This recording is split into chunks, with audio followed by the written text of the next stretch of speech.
Hello and welcome to another of my process videos. Today I'm going to be using my Vicki Boutin colour wheel, which is the cool colours, and also the big die cut star frame from Coco Vanilla Studios Boys Rule collection. It comes with a backing sheet as well, which has already got like the stars printed on it in different colours, but I thought I'd use that another time for a different layout.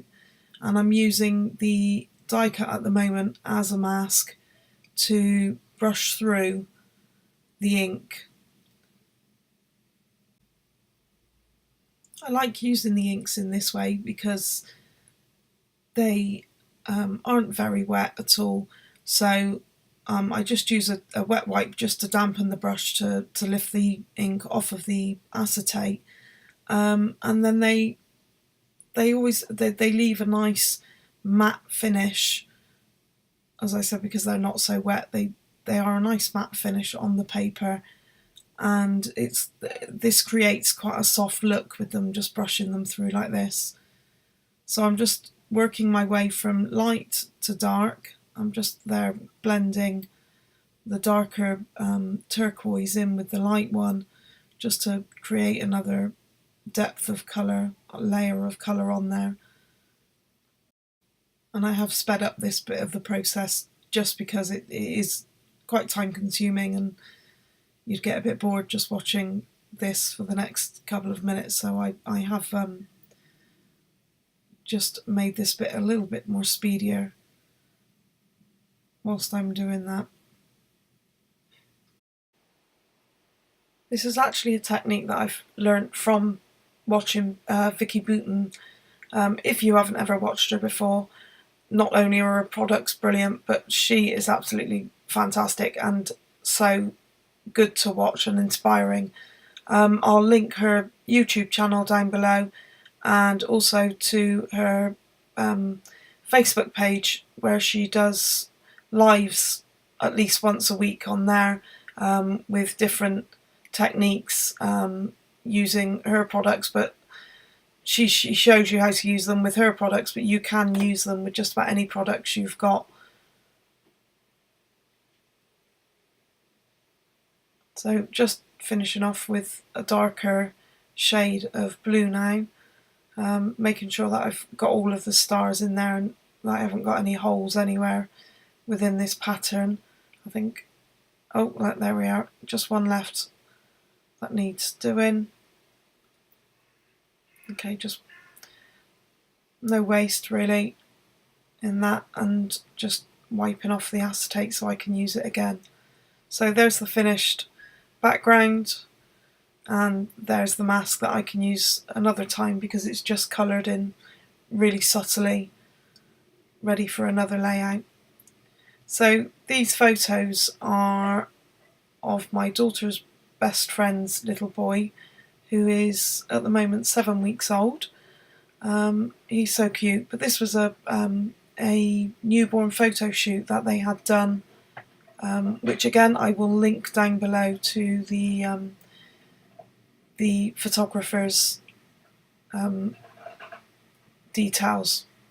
Sorry, couldn't think of my words then.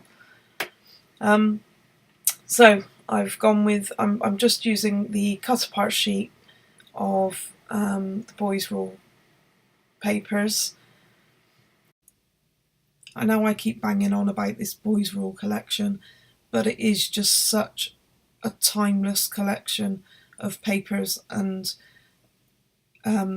ephemera, embellishments, that it is just going to keep going and going and going. I've also put the link to Lottie Loves Paper down below, so if you want to see what stock she's got left of this collection, then please do so. And I'll accept full blame when you become addicted to it as much as I am.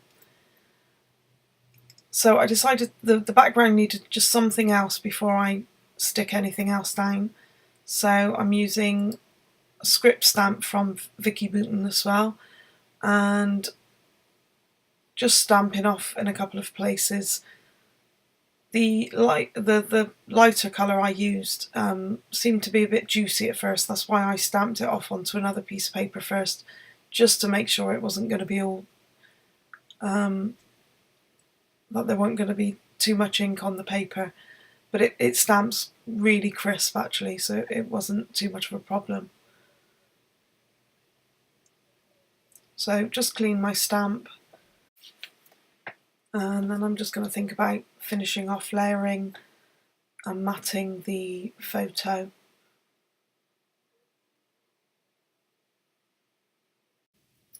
So I went through my scraps bag and found this cut apart, which I think is very apt for this little boy and also this photo.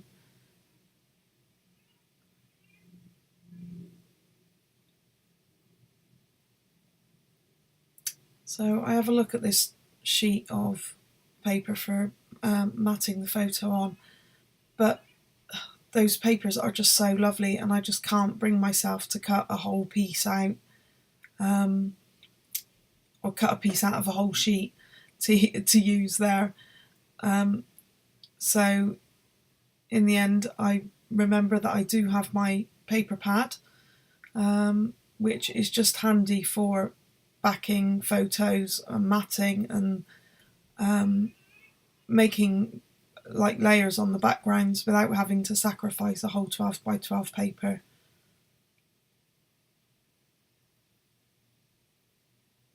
Nope, just seeing which way I'm going to put this to get the best out of the paper behind him.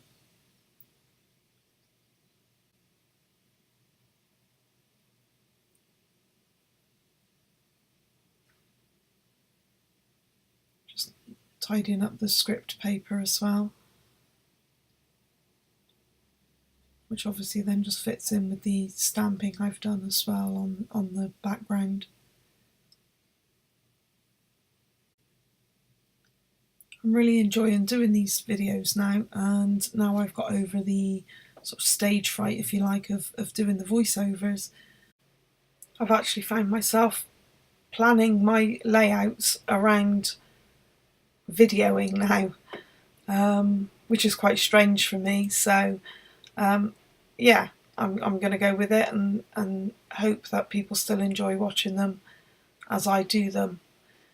If you do enjoy it, please do subscribe, leave me a message, leave me a thumbs up, and then I'll know what people like and take on board any suggestions people have for future layouts. So I'm just adding a little bit of foam to the back of that title square just to lift it up slightly so it's not flat with the photo, and it will just overlap over the photo then.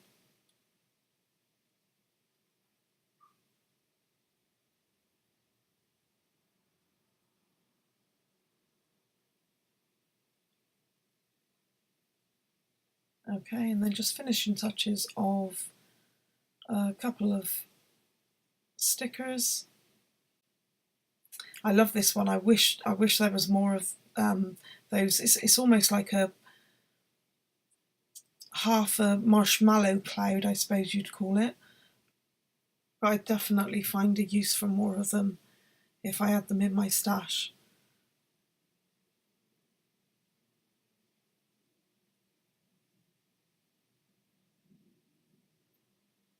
So just having a look through the words again. I love those words, the little phrases.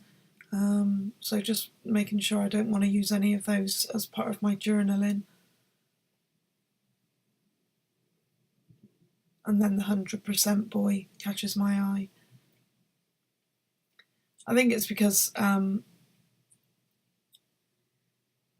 he is just such a little boy. Right from like the day he was born, he just had this old man's face on him, and he's just adorable. And then these stickers were from the, if I remember rightly, the May kit from Lottie Loves Paper, and I've just finished off by adding the the sky's the limit underneath the dream. And there we have it. Thank you for watching.